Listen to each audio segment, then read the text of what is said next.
ഈ പെട്ടെന്ന് ഉണ്ടാക്കിയെടുക്കുന്ന കറികൾക്ക് ഒരു പ്രത്യേക ടേസ്റ്റാണ്. അതേപോലുള്ളൊരു മീൻ കറിയാണ് ഇന്നത്തെ റെസിപ്പി. ഇതിപ്പോൾ ഒരു 3/4 കിലോ അടുപ്പിച്ച് കണമ്പ് മീനാണ്, അതുകൊണ്ടുള്ള കറിയാണ്. അപ്പോൾ മീൻ നന്നായിട്ട് വെട്ടി കഴുകിയെടുത്ത് വയ്ക്കാം. ഇനി വേണ്ടത് ഒരു സവാളയാണ്. അത് ചെറിയ കഷ്ണങ്ങളായിട്ട് അരിഞ്ഞെടുക്കാം. ഒരു വലിയ കഷ്ണം ഇഞ്ചി, 10 വെളുത്തുള്ളി, ഇത്രയും മിക്സിയുടെ ചെറിയ ജാറിലിട്ടൊന്ന് ചതച്ചെടുക്കാം. അരച്ചെടുക്കണ്ട, ചതച്ച് കിട്ടിയാൽ മതി. ഇനി ഒരു മൺചട്ടി അടുപ്പത്ത് വെച്ച് അത് ചൂടായി കഴിയുമ്പോൾ അതിലേക്ക് വെളിച്ചെണ്ണ ഒഴിച്ചു കൊടുക്കാം. ഇനി ഒരു 1/4 ടീസ്പൂൺ ഉലുവ ചേർത്ത് കൊടുക്കാം. ഉലുവ പൊട്ടി തുടങ്ങുമ്പോൾ 1/4 ടീസ്പൂൺ കടുക് ചേർത്ത് കൊടുക്കാം.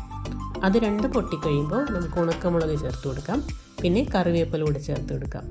ഇത് രണ്ടും ഒന്ന് റോസ്റ്റായി കഴിയുമ്പോൾ നേരത്തെ ചതച്ച് വെച്ച ഉള്ളി, വെളുത്തുള്ളി, ഇഞ്ചി ആ ഒരു മിക്സ് കൂടെ ചേർത്ത് കൊടുക്കാം. ഇനി ഒരു 2 മിനിറ്റ് ഒന്ന് ഇളക്കി കൊടുത്തതിന് ശേഷം 1 ടീസ്പൂൺ ഉപ്പ് ചേർത്ത് കൊടുക്കാം. ഇനി ഉപ്പ് കൂടെ ചേർത്ത് 1-2 മിനിറ്റ് ഒന്ന് ഇളക്കി അതൊന്ന് വാടി തുടങ്ങുമ്പോൾ നമുക്ക് ഓരോ പൊടികൾ ചേർത്ത് കൊടുക്കാം. ആദ്യം മഞ്ഞൾപ്പൊടി ചേർത്ത് കൊടുക്കാം. ഒരു 1/2 ടീസ്പൂൺ മഞ്ഞൾപ്പൊടി, 1 ടേബിൾ സ്പൂൺ നിറച്ച് മല്ലിപ്പൊടി, അത്രയും തന്നെ മുളക് പൊടി ചേർക്കുന്നത് കാശ്മീരി ചില്ലി പൗഡറാണ്. ഇനി എരിവുള്ള മുളക് പൊടിയാണ് ചേർക്കുന്നതെങ്കിൽ ആ അളവ് ഒരല്പം ഒന്ന് കുറച്ചേക്കണം. ഇനി നന്നായിട്ടൊന്ന് ഇളക്കി കൊടുത്ത് ആ മുളക് പൊടിയുടെയും മല്ലിപ്പൊടിയുടെയും മഞ്ഞളിൻ്റെയൊക്കെ ആ ഒരു പച്ചക്കുത്ത് മാറിക്കഴിയുമ്പോൾ നമുക്കിതിലേക്ക് പച്ചമുളകും ചെറുതായിട്ട് അരിഞ്ഞു വെച്ച തക്കാളിയും ചേർത്ത് കൊടുക്കാം. അധികം പുളിയില്ലാത്ത ഒരു തക്കാളിയാണ് ഈ ചേർക്കുന്നത്. ഇനി ഇതൊന്ന് നന്നായിട്ട് ഇളക്കി ഒരു 2 മിനിറ്റ് കഴിയുമ്പോൾ നമുക്കിതിലേക്ക് ഒരു 1/2 കപ്പ് വെള്ളം ചേർത്ത് കൊടുക്കാം. ആദ്യം 1/2 കപ്പ് വെള്ളം ചേർത്ത് നന്നായിട്ട് തിളച്ച് ആ വെള്ളം ഒന്ന് വറ്റിയതിന് ശേഷം വേണം ബാക്കി വെള്ളം ചേർത്ത് കൊടുക്കാൻ. ഈ സമയത്ത് തന്നെ മീൻകറിക്ക് ആവശ്യത്തിനുള്ള പുളി ചേർത്ത് കൊടുക്കാം. ഞാൻ 2 കഷ്ണം കുടംപുളിയാണ് ചേർത്ത് കൊടുക്കുന്നത്. അപ്പോൾ നമ്മുടെ കറിക്ക് എത്രത്തോളം പുളി ആവശ്യമാണോ അതിനനുസരിച്ച് കുടംപുളിയുടെ എണ്ണം കൂടുതലെടുക്കണം. ഒന്ന് നന്നായിട്ട് ഇളക്കി ഒരു 5 മിനിറ്റ് ഒന്ന് അടച്ചു വയ്ക്കാം.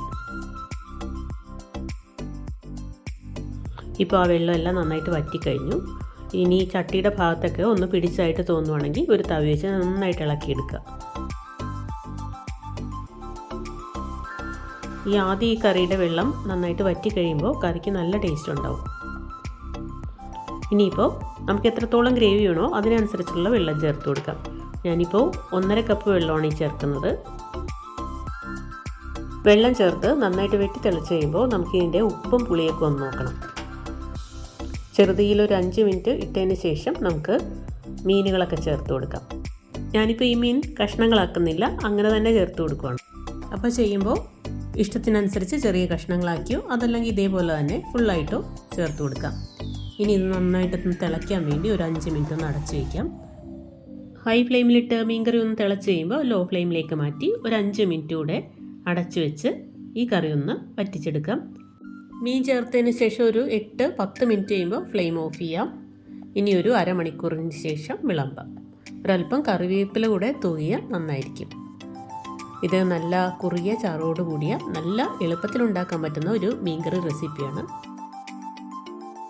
കുക്ക് ചെയ്ത് ശീലമില്ലാത്ത തുടക്കക്കാർക്ക് പോലും നല്ല ടേസ്റ്റി ആയിട്ട് എളുപ്പത്തിൽ ചെയ്തെടുക്കാൻ പറ്റുന്ന ഒരു മീൻകറി റെസിപ്പി. അപ്പോൾ ഇത് ഇഷ്ടപ്പെട്ടാൽ ചെയ്തു നോക്കണം.